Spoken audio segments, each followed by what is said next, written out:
So welcome back to Karthik bio academy YouTube channel. తెలంగాణలో ఉన్నటువంటి school assistant అభ్యర్థులు ఉపయోగపడే విధంగా ఇక్కడ నేను రాసినటువంటి బుక్ వచ్చేసి మనకి Karthik Bio Academies Sri Karthik Publication చెప్పేసి మొదటిసారిగా బుక్ రాయటం జరిగింది. మరి బుక్ రాయటంలో చాలా అయితే కష్టపడ్డాను. సో అది సెకండరీ. ఏదేమైనప్పటికీ కూడా బుక్ అయితే వచ్చింది. ఒక 100 మెంబర్స్కి ఇవ్వడం జరిగింది. 100 కాపీస్ మాత్రమే ప్రింట్ చేయించాను. మరి నేను రాసినటువంటి ఈ బుక్లో అంటే యాక్చువల్గా మేడం గారి పేరు ఎందుకు పెట్టానంటే కొన్ని రీజన్స్ వల్ల ఈవిడ పేరు పెట్టడం జరిగింది. ఆవిడ కూడా బయాలజీ కాబట్టి. అయితే మరి ఈ బుక్ని 2016 తెలుగు అకాడమీ బుక్ని 2014, 2023 బుక్ని ఆధారంగా చేసుకుని రాయటం జరిగింది. మరి ఈ రోజు నుంచి నాకు టైం ఉన్నంత వరకు మ్యాక్సిమం మీకు ఈ బుక్లో ర్యాపిడ్ రివిజన్ చేయడానికి అవకాశం అయితే ఉంటుంది. ర్యాపిడ్ రివిజన్ చేయడానికి ప్రయత్నం చేస్తున్నాను. దాంట్లో మనకి సాధారణంగా ఇక్కడ 11 యూనిట్స్ రావాలి. 10 అయితే ఉన్నాయి. ఇక్కడ మ్యాక్సిమం అన్నీ కవర్ అవుతాయి, ప్రాబ్లం లేదు. ఓకే, తర్వాత ఇక్కడ చూడండి, ఫస్ట్ మనం లేట్ చేయకుండా మన వీడియోలోకి వెళ్దాము. ఈరోజు మనం ఫస్ట్ యూనిట్ ఒకసారి చూద్దాము. సో యూనిట్ 1 ఏంటంటే మనకి ఇక్కడ ఏమన్నాడు, the nature and scope of science. ఇది ఏపీ తెలంగాణ వారికి, అదేవిధంగా ఏపీ వారికి కూడా ఉపయోగపడుతుంది. మరి ఇప్పుడు చెప్పేది అంతా కూడా మ్యాక్సిమం తెలంగాణ అభ్యర్థులకి ఎక్కువగా యూజ్ అవుతుంది, ఎందుకంటే సిలబస్ ప్రకారం తెలంగాణ బుక్ కాబట్టి. ఓకే, దీంట్లో అంశాలు చూస్తే మరి ఈ యూనిట్కి సంబంధించి గత డిఎస్సిలో వచ్చినటువంటి ప్రశ్నలు ఎలా ఉన్నాయంటే, జీవశాస్త్ర లక్షణాలు లేదా సైన్స్ లక్షణాలు ఒకటి కానిది అంటే ఒక క్వశ్చన్ ఇచ్చాడు. జీవశాస్త్ర ప్రక్రియ కానిది అని చెప్పేసి అలా అడిగాడు. ఇది జీవశాస్త్రానికి సంబంధించినటువంటి శాఖ కాదు అని చెప్పాడు. తెలంగాణ బుక్ ఎవరైతే కొన్నారో దీంట్లో ఒక 1 or 2 టైమ్స్ ఒక 2-3 చోట్ల కొంచెం మిస్టేక్స్ ఉన్నాయి, కరెక్షన్స్. ఈ వీడియో చూస్తున్నటువంటి అభ్యర్థులు మీ దగ్గర తెలంగాణ బుక్ నా దగ్గర మీరు తీసుకుంటే ఇప్పుడు మీరు కరెక్షన్ చేసుకోవచ్చు, చెప్పేస్తున్నాను. ఓకేనా. జీవశాస్త్రానికి సంబంధించిన శాఖ కాదన్నారు. వైద్యశాస్త్ర పితామహునిగా పేరుగాంచిన వారు ఎవరని చెప్పేసి అడగటం జరిగింది, హిపోక్రేట్స్. తర్వాత మనకి సూక్ష్మజీవుల అధ్యయనంలో జీవశాస్త్రానికిను ఏ శాస్త్రానికి మధ్య సహా సంబంధం ఉంది అని చెప్పేసి అడగడం జరిగింది, అది గణిత శాస్త్రం అవుతుంది. ఇలాగ మనకి ఈ యూనిట్ 1కు సంబంధించి ఇలాంటి ప్రశ్నలు అనేది ఇవ్వటం జరిగింది. మరి రాబో పరీక్షలో కూడా మరి ఈ కోణంలో ప్రశ్నలు అడగడానికి అవకాశం ఉంది కాబట్టి యూనిట్ 1 ఈరోజు మీకు చెప్పడానికి అయితే ప్రయత్నం అయితే శాయశక్తుల ప్రయత్నం చేస్తాను తొందరగానే. ప్రస్తుతం మనకి ఇచ్చినటువంటి 2024 టీఎస్ సిలబస్ ప్రకారం టాపిక్ ఈ విధంగా ఉంది. దాదాపు ఏపీ కూడా అంతే, కొన్ని మారుతాయి. సో ఫస్ట్ ఏమన్నాడు మన టాపిక్లో, సైన్స్ స్వభావం పరిధి అంటే ఏంటని అడిగాడు. తర్వాత సైన్స్ చరిత్ర అభివృద్ధి గురించి ఇచ్చాడు. ఎమినైట్ బయాలజిస్ట్ అంటే మనకి ప్రముఖ జీవశాస్త్రవేత్తలు, వాళ్ళ సమాజంపై వాటి ప్రభావం ఏంటని అడిగాడు. తర్వాత జీవశాస్త్రంలో ఇటీవల జరిగినటువంటి అభివృద్ధి పరిశోధనలు ఏంటి, మరి బయలాజికల్ సైన్స్ ఎవ్రీడే ఎలా హెల్ప్ఫుల్ అవుతుంది, అదేవిధంగా సైన్స్ యొక్క నిర్మాణమైనటువంటి సంశ్లేషణాత్మక అదేవిధంగా ద్రవ్యాత్మక నిర్మాణం గురించి ఇక్కడ ఇవ్వటం అయితే జరిగింది. సో కాబట్టి మనం ఏం చేయాలంటే ఇంపార్టెంట్ టాపిక్ ర్యాపిడ్ రివిజన్లా చేసుకుందాం. ఇది ఒక లేట్ చేయకుండా ఫస్ట్ వన్ చూడండి. ఈ అంశాలు ఖచ్చితంగా మీరు చదువుకోవాలి. ఈ 1 2 3 4 5 6 ఇచ్చాను కదా, ఈ అంశాలు బాగా చదువుకోండి. తర్వాత సైన్స్ నిర్మాణంలో సంశ్లేషణాత్మక అదేవిధంగా ద్రవ్యాత్మక నిర్మాణాల్లో ఉన్న అంశాలని మీరు చదువుకోవాలి, ఖచ్చితంగా అడుగుతాడు ఎగ్జామ్ పాయింట్ ఆఫ్ వ్యూలో. ప్రముఖ శాస్త్రవేత్తల గురించి చదివేటప్పుడు వారు కనుగొన్నటువంటి ప్రముఖమైనటువంటి విషయం ఒకటి ఉంటుంది, దాని మీద మీరు దృష్టి పెట్టి అదేవిధంగా ఏ శాస్త్రానికి ఎవరు ఫాదర్స్ అనే కోణంలో ప్రశ్నలు అడగవచ్చు. సైన్స్ స్వభావం, సైన్స్ లక్షణాలు ఇచ్చి దీంట్లో కానిది ఏంటి అయినది అడగవచ్చు. బయాలజీ బ్రాంచెస్లో ఎక్కువగా అప్లైడ్ బ్రాంచెస్, రిలేటెడ్ బ్రాంచెస్ ఉంటే అడుగుతారు. అనువర్తిత శాఖల గురించి, సంబంధిత శాఖల గురించి అడుగుతారు, దయచేసి గమనించండి. మరి బయాలజీ అనేది ఇతర సబ్జెక్టులతో ఏ విధంగా కోరిలేషన్ కలిగి ఉంటుంది, సహసంబంధాన్ని కలిగి ఉంటుంది అనేటువంటి అంశాన్ని ఇస్తారు. సో ఇంతవరకు మనకి ఇంట్రడక్షన్ యూనిట్ 1లో ఎటువంటి ప్రశ్నలు ఇచ్చారు, మరి ఎటువంటి ప్రశ్నలు రాబోతున్నాయి అనేటువంటి అంశాన్ని చూసాము. సో ఇప్పుడు డైరెక్ట్గా మన లెసన్లోకి వెళితే యాక్చువల్గా అసలు సైన్స్ అంటే ఏంటనే అంశం చూద్దాం. సో ఇది మీకు సబ్జెక్ట్ అయితే బాగా వస్తుంది, ఇది మనకి చాలా ఇంపార్టెంట్.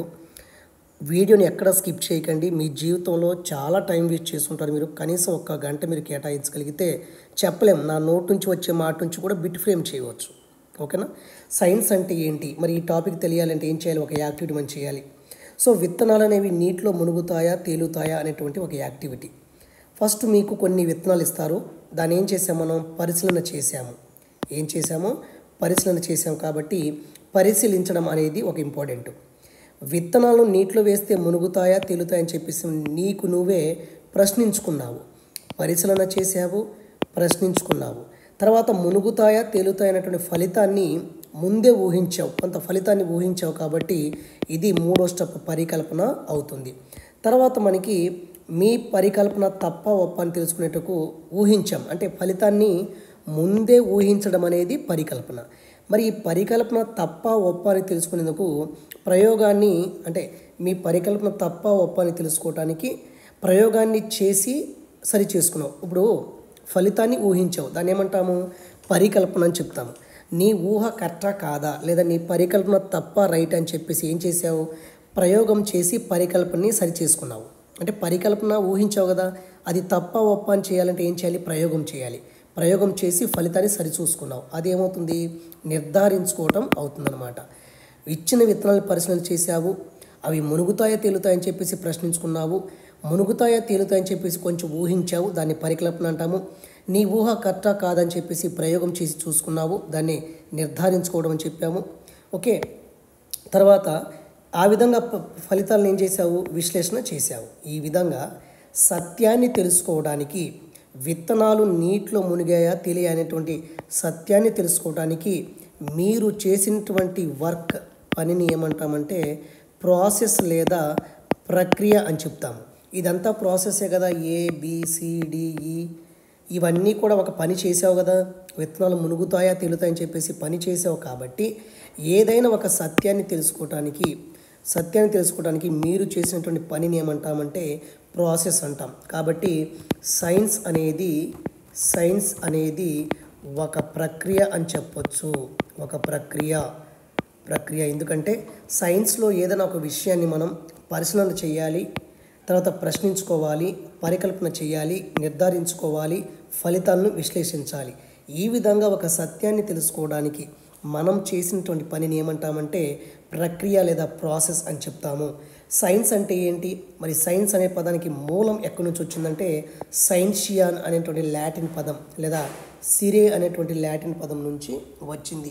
సైన్షియా లేదా సిరే అనేటువంటి లాటిన్ పదం నుంచి సైన్స్ అనేది వరాటం జరిగింది. మరి లాటిన్ భాషలో సిరే అన్న సైన్షియా అన్న ఏంటంటే మనకి జ్ఞానం అని అర్థం, అంటే తెలుసుకోవడం అనేటువంటి భావన. లాటిన్ భాషలో సైన్షియా అంటే ఏంటి? జ్ఞానం అని చెప్పొచ్చు, తెలుసుకోవడం అనేటువంటి భావన. తర్వాత చూడండి, మనకి నెక్స్ట్ పేజీలో ఏముందంటే, ఇది తెలంగాణ వారికి బుక్లో నేను రాసిన బుక్ ఎక్స్ప్లెయిన్ చేస్తున్నాను చూడండి. ఇది కూడా ర్యాపిడ్ రివిజన్ అనుకోండి ఫర్ ఎగ్జాంపుల్. అయితే సైన్స్ అంటే సత్యాన్ని అన్వేషించడమే సైన్స్, లేదా సత్యాన్ని అన్వేషణ.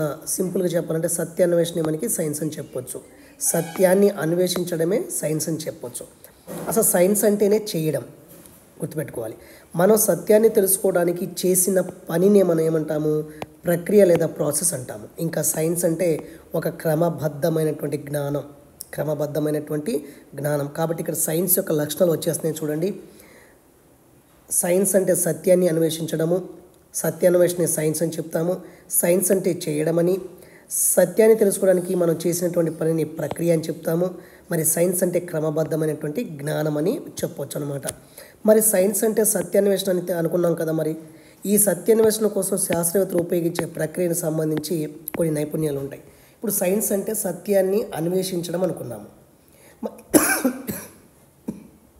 మరి సైన్స్ అంటే సత్య అన్వేషణ అనుకున్నాం. కాబట్టి ఈ సత్య అన్వేషణ కోసం శాస్త్రవేత్తలు ఉపయోగించే ప్రక్రియను మనకు సంబంధించి సైన్స్ అంటే సత్యాన్ని అన్వేషించడం. మరి ఈ సత్య అన్వేషణ కోసం శాస్త్రవేత్తలు ఉపయోగించే ప్రక్రియకు, పనికి సంబంధించి కొన్ని నైపుణ్యాలు అనేవి ఉంటాయి. దీన్ని మనం శాస్త్రీయ ప్రక్రియ నైపుణ్యాలు అని చెప్పొచ్చు. సైన్స్ ప్రాసెస్ స్కిల్స్ అని చెప్పొచ్చు. సైన్స్ ప్రాసెస్ స్కిల్స్ అని చెప్పొచ్చు. అంటే సత్యాన్ని అన్వేషించేటప్పుడు శాస్త్రవేత్తలు ఉపయోగించేటువంటి నైపుణ్యాలని మనం శాస్త్రీయ ప్రక్రియ నైపుణ్యాలు అని చెప్పొచ్చు. మరి ఎగ్జామ్ పాయింట్ ఆఫ్ వ్యూలో ఈ క్రింది వానిలో శాస్త్రీయ ప్రక్రియ నైపుణ్యాలకు సంబంధించి సరి అయినటువంటి ఎన్నుకోమంటే శాస్త్రీయ ప్రక్రియ నైపుణ్యాలు సైన్స్ ప్రాసెస్ స్కిల్స్ అని చెప్తాము. ఇవి పరిశీలన చేయటము ఒకటి శాస్త్రీయ ప్రక్రియ నైపుణ్యము, ప్రశ్నించడము, పరికల్పన చేయడము, ప్రయోగం చేయడము, నిర్ధారించుకోవడము, వర్గీకరించడము, నమూనాలు తయారు చేయటము, భావ వ్యక్తీకరణ, ఇవన్నీ కూడా మనకి శాస్త్రీయ ప్రక్రియ నైపుణ్యాలు అనేవి అవుతాయి. గుర్తుపెట్టుకోండి. ఓకే, సరే మీరు చూడండి, సైన్స్ నిర్వచనాల్లో చూస్తే చాలా డెఫినేషన్స్ అనేది చాలా ఎక్కువగా ఉంటాయి. కాబట్టి ఒక కీ పాయింట్ ప్రకారం చదువుకోవాలి. ఇక్కడ ఫస్ట్ వచ్చేసి మనకి శాస్త్రీయ మానవ శక్తి పథకము, the science man power project. So ఇదేం చేస్తుందంటే ఈ నిర్వచనంలో మనకి కీ వర్డ్ ఏంటంటే సైన్స్ అనేది సంచితమైన, అంతులేని అని చెప్పేసి అనుభవాత్మక పరిశీలన సమూహము, క్యుములేటివ్ ఎండ్లెస్ ఎంపరికల్ అబ్జర్వేషన్ అనేది ఒక కీ పాయింట్ అనమాట. ఇది వచ్చిందంటే మనకి ఈ సైన్స్ అనేది సంచితమైన, అంతులేని, అనుభవాత్మక పరిశీలన సమూహం అనేటువంటి వర్డ్ ఎగ్జామ్లో కనిపిస్తే అది మనకి the science man power project ఇచ్చినటువంటి నిర్వచనం అని చెప్పవచ్చు. తర్వాత దీన్ని బట్టి మనం ఏం చెప్పవచ్చు అంటే సైన్స్ అనేది సంచితమైన, అంతులేని, అనుభవాత్మక పరిశీలన సమూహమే సైన్స్ అని చెప్పొచ్చు. ఏంటి, సైన్స్ అనేది సంచితమైన, అంతులేని, అనుభవాత్మక పరిశీలన సమూహము. ఈ పరిశీలన ద్వారా మనకి భావనలు, సిద్ధాంతాలు ఏర్పడతాయి. గుర్తుపెట్టుకోండి. కాబట్టి సైన్స్ అనేది సంచితమైన, అంతులేని, అనుభవాత్మక పరిశీలన సమూహము. ఈ పరిశీలన ద్వారా మనకి భావనలు, సిద్ధాంతాలు అనేవి ఏర్పడతాయి. ఈ పై డెఫినేషన్ మనం ఒకసారి అబ్జర్వ్ చేస్తే సైన్స్ అనేది ప్రక్రియ, అదేవిధంగా ఫలితం. సైన్స్ అనేది ప్రక్రియ. ఏదైనా ఒక విషయాన్ని కనుక్కునేటప్పుడు మనం కొంత పనిని చేస్తాం కాబట్టి దాన్ని మనం ప్రక్రియ అంటాము. ఈ ప్రక్రియ ద్వారా వచ్చిన రిజల్టే మనకి ఫలితం అని చెప్పవచ్చు. అంటే ప్రక్రియ అంటే ఏంటి, ప్రక్రియ ఫలితం అంటే సైన్స్ కదా. సైన్స్ అంటే ప్రక్రియ ప్లస్ ఫలితం అని చెప్పాను. మరి ప్రాసెస్ లేదా ప్రక్రియ లేదా పని అంటే ఏంటంటే సైన్స్లో ఉన్నటువంటి భావనలు కావచ్చు, సూత్రాలు, సిద్ధాంతాలు, ఇవన్నీ కూడా మనకి ప్రక్రియలకు సంబంధించింది. మరి ప్రక్రియలకు సంబంధించి అంటే ఇది సంశ్లేషణాత్మక నిర్మాణానికి సంబంధించింది. గుర్తుపెట్టుకోండి. ఇది శాస్త్రీయ మానవ శక్తి పథకం ఇచ్చినటువంటి సైన్స్ యొక్క నిర్వచనము. ఓకేనా. తర్వాత మనకి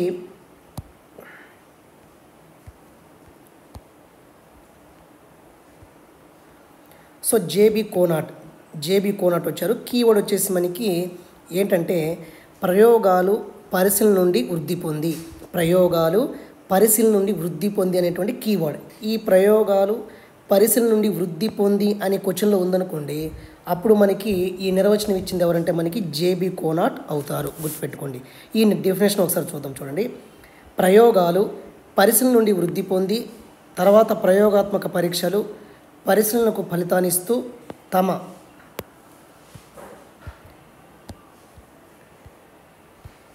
మధ్య పరస్పర సంబంధాలు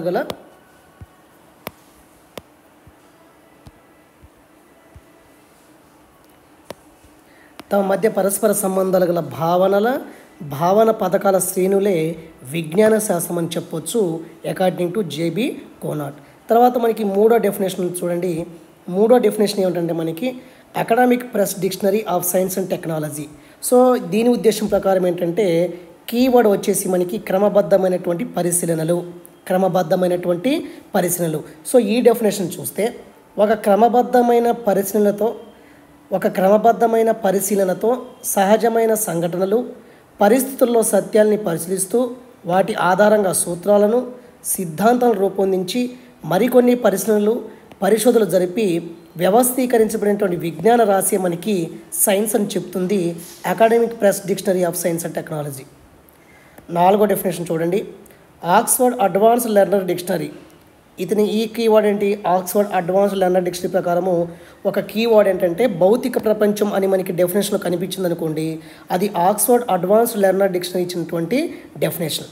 భౌతిక ప్రపంచాన్ని, ప్రకృతి నియమాలను, సమాజాన్ని పరిశీలించడం ద్వారా, అంటే భౌతిక ప్రపంచాన్ని, ప్రకృతి నియమాలను, సమాజాన్ని అబ్జర్వ్ చేయడం ద్వారా, సత్యాలను ఆ విధంగా పరీక్షించడం ద్వారా వచ్చినటువంటి వ్యవస్థీకరించినటువంటి జ్ఞానమే సైన్స్ అని చెప్పొచ్చు ఆక్స్ఫర్డ్ అడ్వాన్స్డ్ లెర్నర్ డిక్షనరీ. ఐదోది చూడండి, లెక్సికన్ వెబ్స్టర్ డిక్షనరీ ప్రకారము సైన్స్ అనేది స్పష్టమైన పరిశీలన ద్వారా మార్పులు, స్థితులను నియంత్రించే నియమాలను నిగమనం ద్వారా, దీని నిగమన పద్ధతిలో ప్రయోగం ద్వారా పరీక్షించడం ద్వారా ఏర్పడినటువంటి జ్ఞానమే సైన్స్ అని చెప్తుంది లెక్సికన్ వెబ్స్టర్ డిక్షనరీ. ఐన్స్టీన్ ఏమన్నారంటే సైన్స్ మనం ఎలా ఉండాలో నేర్పే జ్ఞాన రాసే సైన్స్ అని చెప్పింది ఐన్స్టీన్. కార్ల్ పియర్సన్ ఏం చెప్తున్నారు? సైన్స్ అన్వేషణకు యావత్ భౌతిక విశ్వం ముడి పదార్థమే. సైన్స్ అన్వేషణకు యావత్ భౌతిక విశ్వం అనేది ముడి పదార్థమే. కేవలం విశ్వం ప్రస్తుత స్వరూపమే కాదు, దాని పూర్వ చరిత్ర, దానిలో జీవ ప్రపంచం కూడా అని చెప్పి కార్ల్ పియర్సన్ డెఫినేషన్ ఇవ్వడం జరిగింది. మరి ఆర్నిహెస్ ఏం చెప్పారంటే సైన్స్ అంటే మాపనం అని. ఈ మాపనం వల్ల ఒక విషయాన్ని స్పష్టంగా నిర్దిష్టంగా వివరించడానికి వీలు అవుతుందని ఇక్కడ చెప్పడం జరిగింది. సో ఇంతవరకు మనకి డెఫినేషన్ చూసాం. మ్యాక్సిమం ఎగ్జామ్ పాయింట్ ఆఫ్ వ్యూలో డెఫినేషన్ అనేది ఎవరు అంటే మనకి ఒక్కొక్కసారి ఇవ్వచ్చు, కానీ అంత పెద్ద ఇంపార్టెంట్ అయితే కాదనమాట. ఓకే, తర్వాత ఇక్కడ కొంతమంది సైంటిస్టులు మనకి 2016 బుక్లో 2016 తెలుగు అకాడమీ బుక్లో మనకి ఈ కొంతమంది సైంటిస్టులు ఉన్నారు. ఒకసారి చూడండి.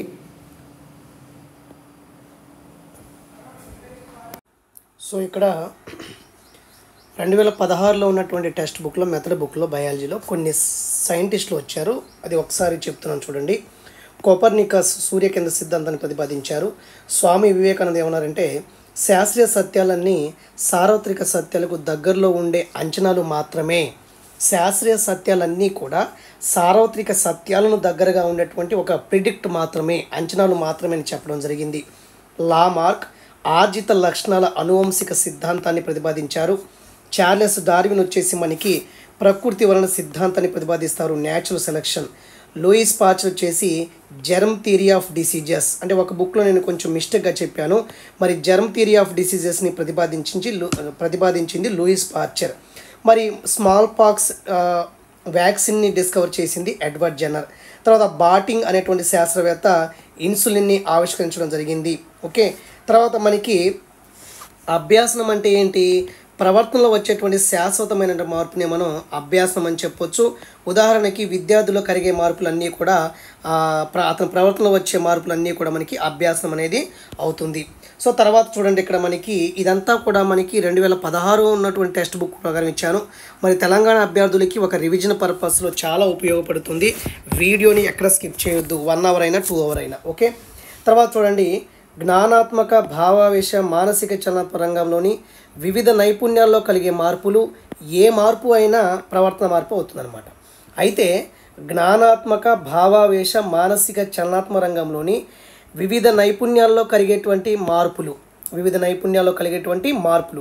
ఏ మార్పు అయినా ప్రవర్తన మార్పే అవుతుంది. కాబట్టి ఈ విద్యార్థిలో వచ్చినటువంటి ప్రవర్తన మార్పునే మనం ఏమంటామంటే అభ్యాసం లేదా నేర్చుకోవటం, అంటే లేదా సింపుల్గా లెర్నింగ్ అని చెప్తాము. కాబట్టి అభ్యాసన అనుభవాల ద్వారా విద్యార్థిలో వచ్చేటువంటి ప్రవర్తనలో, అంటే విద్యార్థి ప్రవర్తనలో వచ్చేటువంటి శాశ్వతమైన మార్పుని మనం అభ్యాసం అని చెప్పొచ్చు యాక్చువల్గా అయితే. ఓకేనా, ఇక్కడ మనకి ఈ బిట్ చాలా ఇంపార్టెంట్. ఇది ప్రీవియస్ బిట్ ఇవ్వటం జరిగింది. మనకు స్వాతంత్రం వచ్చిన తర్వాత ప్రభుత్వం అనేది అప్పటి పరిస్థితులను బట్టి వ్యవసాయము, అదేవిధంగా ఆరోగ్య రంగాల పరిశోధనలకు ఎక్కువ ఇంపార్టెన్స్ ఇచ్చింది.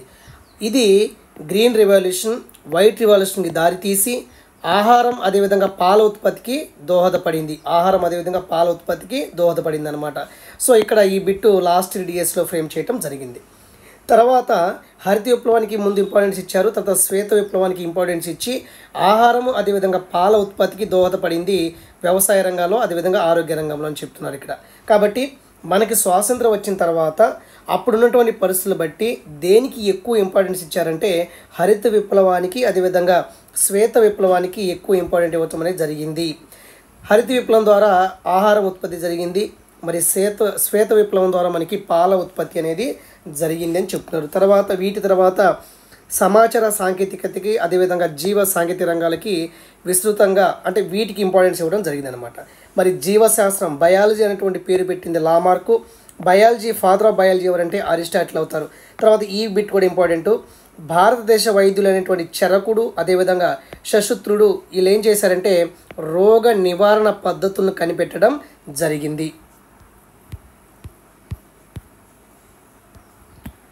సో మనకి నా తెలంగాణ బుక్, నేను రాసిన బుక్ నేను ఎక్స్ప్లెయిన్ చేస్తున్నాను కాబట్టి మీ దగ్గర ఆ బుక్ లేకపోతే జీవితంలో ఎంతో ఖర్చు చేస్తుంటాం మనం. కాబట్టి మీరు 9010407013 అనే నెంబర్కి బుక్ కావాలని చెప్పి వాట్సాప్ ఇవ్వండి. 1 గంట అయినా 2 గంటలు అయినా లేట్ అయినా నేను రెస్పాండ్ అవుతాను. సో తర్వాత మనకి విజ్ఞాన శాస్త్ర స్వభావం అంటే ఏంటి, మరి విజ్ఞాన శాస్త్ర స్వభావం మనం చదివేటప్పుడు ఈ నేచర్ ఆఫ్ సైన్స్ చదివేటప్పుడు ఈ స్వభావమే బయాలజీ కూడా వర్తిస్తాయి. కాబట్టి విజ్ఞాన శాస్త్ర స్వభావంలో ఫస్ట్ ఏంటంటే సైన్స్ అనేది కుతూహలమైనది. ఎందుకంటే మన చుట్టూ ఉన్నటువంటి పరిసరాలను, అదేవిధంగా మన చుట్టూ ఉన్నటువంటి ప్రకృతి అంశాలను మనం చాలా ఇంట్రెస్ట్గా కుతూహలంగా పరిశీలన చేస్తుంటాము. అలా పరిశీలించేటప్పుడు మనకు ఎందుకు, ఏమిటి అనేటువంటి ప్రశ్నలు అనేవి ఉదయిస్తాయి. ఈ ప్రశ్నలు అనేవి దేనికి దారి తీస్తాయంటే కుతూహలానికి దారి తీస్తాయి. కాబట్టి విజ్ఞాన శాస్త్రం యొక్క మొదటి స్వభావం ఏంటంటే సైన్స్ అనేది కుతూహలమైనది. ఫర్ ఎగ్జాంపుల్ మనకి టచ్ మీ నాట్ ప్లాంట్ ఉంది కదా, అత్తిపత్తి పత్రాలను పట్టుకుంటే అవి ముడుచుకుంటాయి. ఓకే, అదొక ఫస్ట్ స్వభావము. రెండో స్వభావం చూడండి. రెండో స్వభావం ఏంటంటే మనకి సైన్స్ అనేది అన్వేషణాత్మక స్వభావాన్ని కలిగి ఉంటుంది. ఎప్పుడు కూడా సైన్స్లో కొత్త కొత్త విషయాలకి అన్వేషణ జరుగుతూ ఉంటుంది. దీన్ని ఎక్స్ప్లోరేటివ్ ఇన్ నేచర్ అని చెప్తాము. ఇప్పుడు లివెన్ హాక్ ఏం చేశారంటే అతను కటకాలను తయారు చేస్తారు. లెన్స్ని తయారు చేసి మైక్రోస్కోప్ అంటే సింగిల్ సెల్ లేదా సింగిల్ లెన్స్ మైక్రోస్కోప్ని ఇతను తయారు చేస్తాడు. సో ఇతను తయారు చేసి ప్రకృతిలో ఉన్నటువంటి వివిధ పదార్థాలను, మురికి నీరును, పళ్ళపాచి మొదలైనటువంటి అంశాలను గమనించి వాటిలో సూక్ష్మజీవుల్ని కనుక్కోవడం జరిగింది. అంటే సైన్స్ అనేది ఎప్పుడు కూడా ఎలా ఉంటుంది, అన్వేషణాత్మక స్వభావాన్ని కలిగి ఉంటుంది. ఎప్పటికప్పుడు కొత్త కొత్త విషయాలు డిస్కవర్ అవుతుంటాయి సైన్స్లో. కాబట్టి సైన్స్ అనేది ఏ స్వభావాన్ని కలిగి ఉంటుందంటే ఎక్స్ప్లోరేటివ్ ఇన్ నేచర్, అన్వేషణాత్మక స్వభావాన్ని కలిగి ఉంటుంది.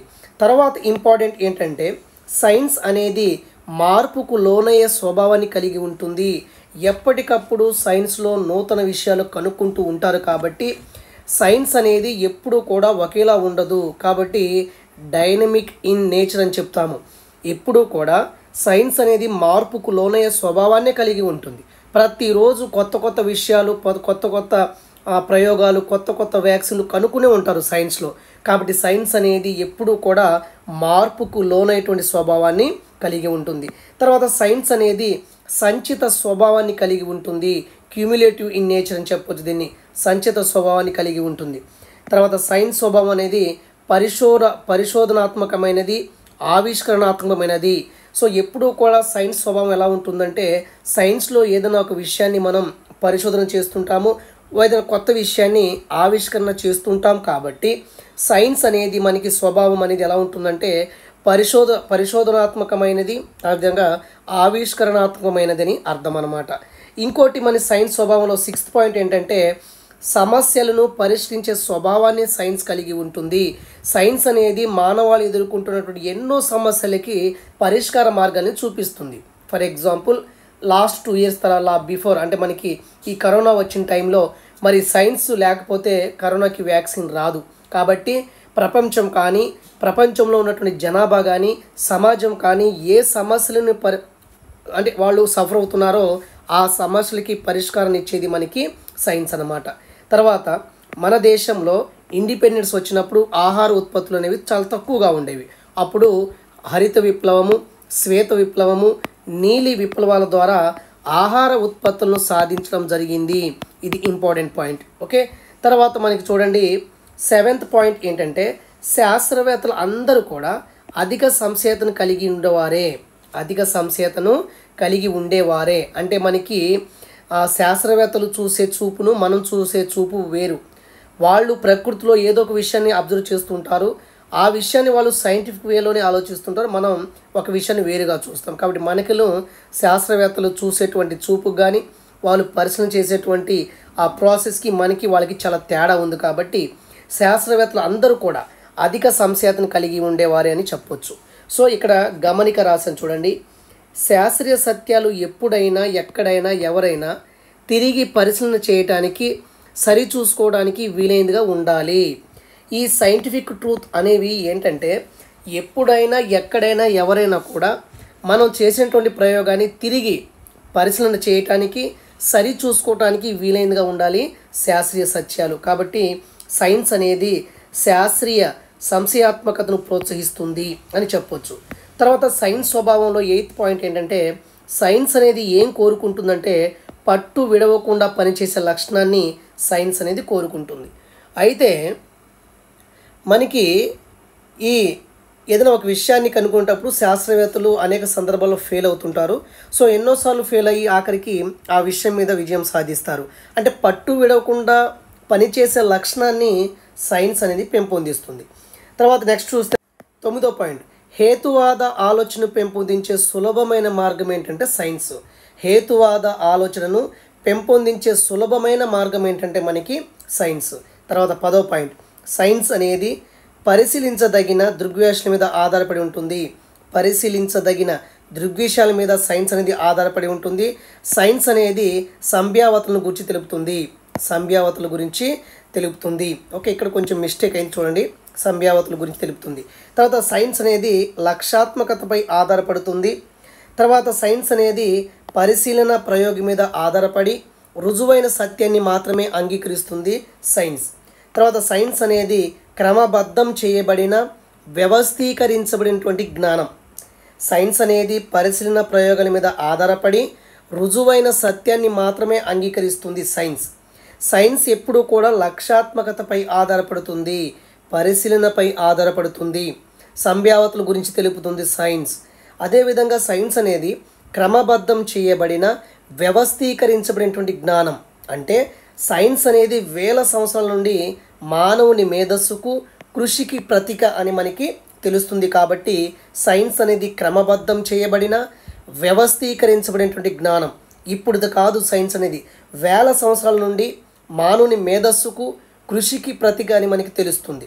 తర్వాత సైన్స్ అనేది ప్రకృతిలో పరిశీలించబడేటువంటి దృగ్విషయం మీద ఖచ్చితంగా ఆధారపడి ఉంటుంది. సైన్స్ అనేది ప్రకృతిలో పరిశీలించబడేటువంటి దృగ్విషయాలపైన సైన్స్ అనేది ఆధారపడి ఉంటుంది. ఇలాగా ఎగ్జామ్ పాయింట్ ఆఫ్ వ్యూలో ఈ పాయింట్స్లో ఏ పాయింట్ని ఇవ్వచ్చు. కాబట్టి మీరు రివిజన్ పర్పస్లో నేను చేస్తున్నాను. దయచేసి వీడియోని ఎక్కడా స్కిప్ చేయొద్దండి. తర్వాత చూస్తే మనకి సైన్స్ భావన మరియు విజ్ఞాన శాస్త్ర లక్షణాలు అంటే నథింగ్ బట్ ఏంటి, జీవశాస్త్ర లక్షణాలు. అయితే రాబోయే ఎగ్జామ్స్లో మనకి ఎలా అడుగుతారంటే జీవశాస్త్ర లక్షణాల్లో ఒకటి కానిది ఏది, అయినది ఏంటి అని చెప్పేసి ఆ కోణంలో ప్రశ్నలు అడగడానికి అవకాశం అయితే ఉంది. మరి లాస్ట్ డిఎస్సిలో 2018 కదా డిఎస్సి తెలంగాణ జరిగింది. అప్పుడు ఒక ప్రశ్న అడిగారు చూడండి, జీవశాస్త్ర లక్షణాల్లో ఒకటి కానిది అని అడిగారు. ఒకటి కానిది అంటే సైన్స్ లక్షణాలన్నా జీవశాస్త్ర లక్షణాలు ఒకటే. కాబట్టి సైన్స్ అనేది ఒక ప్రక్రియ అని చెప్పాను, సైన్స్ అనేది ఒక ఉత్పత్తి అని చెప్పాను, సైన్స్ అనేది శాస్త్రీయ వైఖరిని పెంపొందిస్తుందని చెప్పాను. ఇక్కడ చూడండి, జీవశాస్త్ర వాస్తవికతలన్నీ మార్పుకి వీలు కానిది. జీవశాస్త్ర వాస్తవికతలన్నీ కూడా మార్పుకు లోనవుతాయి. సైన్స్ అనేది ఎప్పుడుకు మార్పుకు లోనవుతూనే ఉంటుంది. కానీ ఇక్కడ ఏమి ఇచ్చాడు, వీలు కానిది ఇచ్చాడు. కాబట్టి ఆన్సర్ డి అవుతుంది. ఒకటి కానిది అన్నాడు కాబట్టి ఇది కానిది, కాబట్టి ఆన్సర్ డి అవుతుంది. తర్వాత మనకి ఇక్కడ సైన్స్ని మనం ఇక్కడ చూడండి, సాధారణ దృష్టిలో చూస్తే సైన్స్ అంటే ఏంటంటే ప్రయోగాలకు పరిశీలనకు సంబంధించింది. సాధారణ దృష్టిలో చూస్తే సైన్స్ అంటే కేవలం ప్రయోగాలకి పరిశీలనకు సంబంధించింది మాత్రమే. నిజానికి సైన్స్ అనేది క్రమబద్ధీకరించిన లేదా వ్యవస్థీకరించిన జ్ఞానం అని చెప్పొచ్చు. ఓకే, తర్వాత సైన్స్ను వ్యవస్థీకృతమైనటువంటి లోకజ్ఞతగా మనం అర్థం చేసుకోవాలి సైన్స్ను. తర్వాత ఇంకా యథార్థమైనటువంటి సాక్ష్యాలు ఆధారం చేసుకునే విషయ విపులీకరణే సైన్స్. యాక్చువల్ ఎవిడెన్స్ని ఆధారం చేసుకుంటుంది. ఏదైనా ప్రయోగం చేసేటప్పుడు కొత్త విషయాలు కనుక్కునేటప్పుడు యథార్థమైనటువంటి సాక్ష్యాలు మాత్రమే ఆధారం చేసుకుంటుంది సైన్స్. సైన్స్ అనేది ఒక ప్రక్రియ అని అనుకున్నాం. అంటే ఏదైనా ఒక విషయాన్ని కనుక్కునే క్రమంలో మనం చేసినటువంటి పని ఏదైతే ఉందో దాన్ని మనం ప్రక్రియ అని చెప్తాము, గుర్తుపెట్టుకోండి. ఓకే, తర్వాత సైన్స్ అనేది ఒక ఫలితం అని చెప్పడం జరిగింది, ప్రోడక్ట్ అని చెప్పడం జరిగింది. అంటే మనం పని చేసిన తర్వాత వచ్చే యొక్క ఉత్పత్తిని మనం ఫలితం అంటాము. కాబట్టి సైన్స్ అనేది ఒక ప్రక్రియ, సైన్స్ అనేది ఒక ఫలితం. ఇక్కడ నోట్ ఇచ్చాను చూడండి, మనం సత్యాన్ని తెలుసుకోవడానికి మనం చేసినటువంటి పనిని ప్రక్రియ అంటాము, మనం తెలుసుకున్నటువంటి సత్యానికి ఉత్పత్తి అని పేరు. ఓకేనా, కాబట్టి సైన్స్ అంటే ఇక్కడ రెండు చూడండి, సైన్స్ అంటే ప్రక్రియ ప్లస్ ఉత్పత్తి సైన్స్. అంటే సైన్స్ అంటే ప్రక్రియ, అదేవిధంగా ఉత్పత్తి. మరి సైన్స్ ఫలితాలు, సైన్స్లో ఉన్నటువంటి ఫలితాలు అంటే ఏంటి? ఓకే, ప్రక్రియ చూసాం మనం ఇందాక, భావనలు, సిద్ధాంతాలు, యథార్థాలు చూసాం. మరి సైన్స్లో ఫలితం అంటే ఏంటంటే ఇక్కడ చూడండి, సైన్స్లోని భావనలు, సూత్రాలు, సిద్ధాంతాలు ఇవన్నీ కూడా ఉత్పత్తులే. ఓకేనా, ఇవన్నీ కూడా ఉత్పత్తులే. ఇందాక మనం ప్రక్రియ చూసాము, ఇప్పుడు ఫలితం చూస్తున్నాం. కాబట్టి సైన్స్లో ఫలితం వచ్చేసి మనకి భావనలు, సూత్రాలు, సిద్ధాంతం. సో ఇక్కడ ఏమంటున్నారంటే మనకి, ఇందాక నేను చెప్పాను సైన్స్లో ప్రక్రియ అంటే మనకి ఏంటి, ప్రక్రియలు, పద్ధతులు, వైఖరులు అని చెప్పాను. మరి సైన్స్లో ఫలితం అంటే భావనలు, సూత్రాలు, సిద్ధాంతాలు, నియమాలన్నీ కూడా వస్తాయి. ఇవి ఉత్పత్తులు. కాబట్టి ఇంపార్టెంట్ నోట్ చెప్పాను చూడండి. సైన్స్లో ప్రక్రియలు అంటే శాస్త్రీయ వైఖరి, అదేవిధంగా శాస్త్రీయ పద్ధతి కూడా. తర్వాత ఇక్కడ చూడండి, ఇక్కడ సైన్స్ని మనం రెండు దృష్టితో చూడాలి. అంటే ఇక్కడ చూడండి, సైన్స్ను మనం స్తబ్ద దృష్టితో చూడాలి, గతిశీల దృష్టితో చూడాలి. సైన్స్ను మనం స్టాటిక్ వ్యూ అంటే శబ్ద దృష్టిలో చూస్తే సైన్స్ అనేది తమ మధ్య సంబంధాలు కలిగిన సూత్రాలు, నియమాలు, సిద్ధాంతాలు, క్రమబద్ధమైనటువంటి సమాచారం గల విభాగం. సైన్స్ని మనం స్తబ్ద దృష్టితో చూస్తే తమ మధ్య సంబంధాలు కలిగినటువంటి సూత్రాలు, నియమాలు, సిద్ధాంతాలు, క్రమబద్ధమైన సమాచారం కలిగిందే సైన్స్. సైన్స్ను మనం గతిశీల దృష్టితో చూస్తే సైన్స్ అనేది ఒక యాక్టివిటీ, క్రియాత్మకత అని చెప్పొచ్చు. కాబట్టి సైన్స్ను మనం స్తబ్ద దృష్టిలో చూడాలి, అదేవిధంగా గతిశీల దృష్టితో చూడాలి. స్తబ్దం అంటే ఏంటి, తమ మధ్య సంబంధాలు కలిగినటువంటి సూత్రాలు, నియమాలు, సిద్ధాంతాలు, క్రమబద్ధమైన సమాచారం గల విభాగమే సైన్స్ యొక్క శబ్ద దృష్టి. అదే సైన్స్ని మనం గతిశీల దృష్టిలో చూస్తే సైన్స్ ఒక క్రియాత్మకత అవుతుంది. ఈ రెండు దృక్కోణాలను సమన్వయపరిచి American association for the advancement of science, very important, ఈ సైన్స్ని శబ్ద దృష్టి నిర్వచనము, గతిశీల దృష్టి నిర్వచనం రెండింటిని బేస్ చేసుకుని American association for the advance of science వారు ఏం చేశారంటే సైన్స్ని ఈ విధంగా నిర్వచించంటే మనకి దీని ఉద్దేశం ప్రకారం ఏంటంటే సైన్స్ అనేది నిరంతర పరిశీలన, ప్రయోగం, అన్వయం, నిరూపణల ద్వారా మన గురించి, అదేవిధంగా విశ్వాన్ని గురించి తెలుసుకొని సక్రమంగా సరిదిద్దుకునే ప్రక్రియే సైన్స్ అని చెప్పింది American association for the advancement of science. Science అనేది నిరంతర పరిశీలన, ప్రయోగం, అన్వయం, నిరూపణల ద్వారా మన గురించి, అదేవిధంగా మన విశ్వాన్ని తెలుసుకొని సక్రమంగా సరిదిద్దుకునే ప్రక్రియే సైన్స్ అని చెప్తుందన్నమాట. ఇది చాలా ఇంపార్టెంట్ డెఫినేషన్, ఇది గుర్తుపెట్టుకోండి.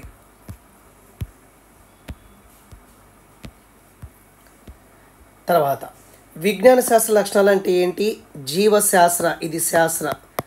ఎక్కడైతే మిస్టేక్స్ ఉన్నాయో మీరు కరెక్ట్ చేసుకోండి. ఎట్లనే బుక్ రిఫర్ చేస్తున్నాను కాబట్టి ఎవరైతే నా తెలంగాణ బుక్, నేను రాసిన బుక్ కొన్నారో వీళ్ళు వీడియో చూస్తూ దగ్గర పెట్టుకుని ఏమైనా చిన్న చిన్న మిస్టేక్స్ ఉంటే చూసుకోండి. సో తర్వాత మనకి విజ్ఞాన శాస్త్ర లక్షణాలు, అదేవిధంగా జీవశాస్త్ర లక్షణాలు రెండు ఒకటే. సైన్స్ అనేది శాస్త్రీయ వైఖరిని పెంపొందిస్తుంది, సైంటిఫిక్ యాటిట్యూడ్ని పెంపొందిస్తుంది.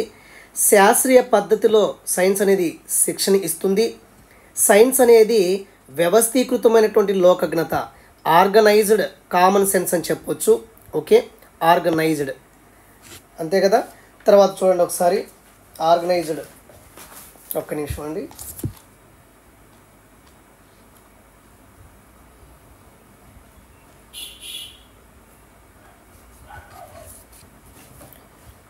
నెక్స్ట్, సైన్స్ అనేది వ్యవస్థీకృతమైన లోకజ్ఞత.